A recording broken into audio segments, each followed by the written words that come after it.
Fan Man-Yee was born in 1976 in Shenzhen. Fan didn't have any family and was raised in an orphanage in Mau Tau Wai. At the age of 15, she was released from the orphanage due to her age. With nowhere to go, she became homeless.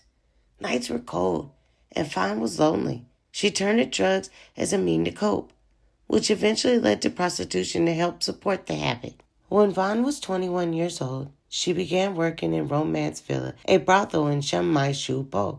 That's where Fan met her husband, a fellow drug addict named Yin Jin Yu, in 1996.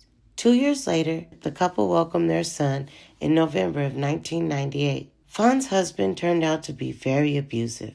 Neighbors in their apartments would say that the couple would fight all through the night and they would hear the baby screaming and crying. One night, Fan cried as she held her son right after her husband assaulted her, and she decided right then and there to clean up her act.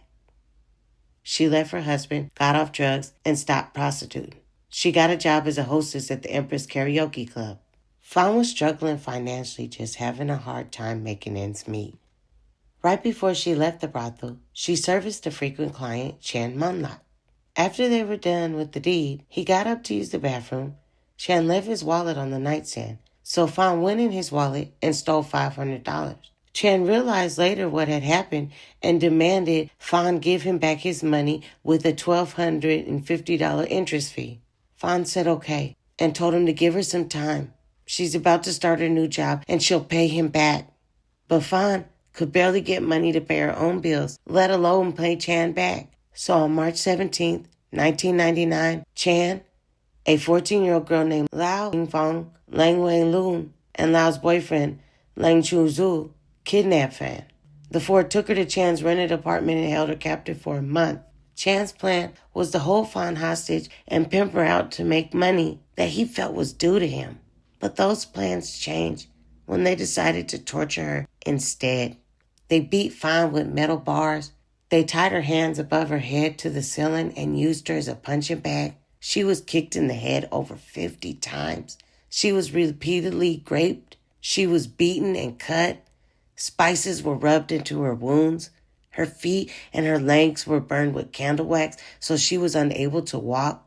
During the entire ordeal, she was forced to smile and say she enjoyed the beatings.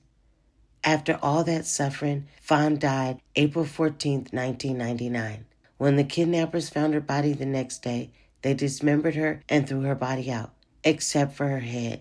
They sewn Fan's head into a Hello Kitty doll filled with bugs. 14-year-old Lao began having nightmares of a headless ghost. She confided in the school counselor, and together the duo went to the police on May 24th. After a police investigation, they found Fan's school still at the scene, and her body parts were all found at different trash dumps. Chan was arrested May 28th at his other apartment, where he lived with his wife and newborn. Soon after Lang Sing Zhu was arrested, Lang Wan Lung seen the murder in the newspaper and went on the run. He was eventually caught and arrested February 14, 2000. After the trial ended December 7, 2000, all three men were convicted of only manslaughter on a 6-3 vote. The jury couldn't decide if Fan was actually murdered or if she OD'd.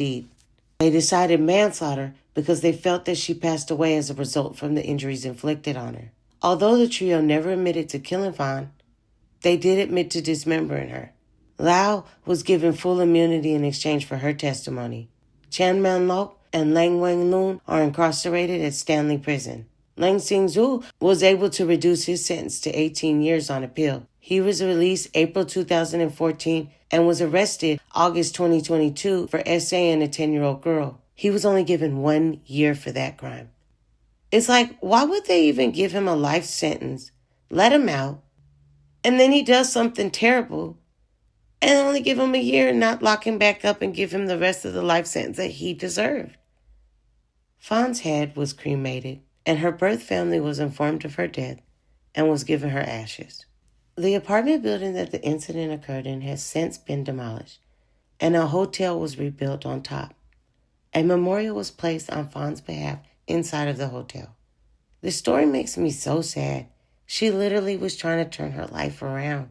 She had a brand new 5-month-old baby when she was kidnapped.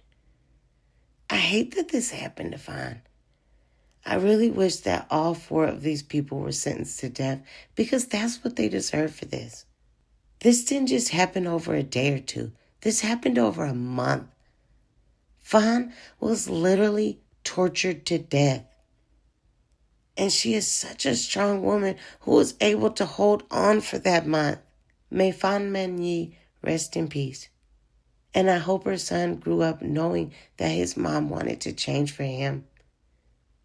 And this just shows how much she truly loved him. If you made it to the end, thank you so much. Have a good rest of your day, and God bless.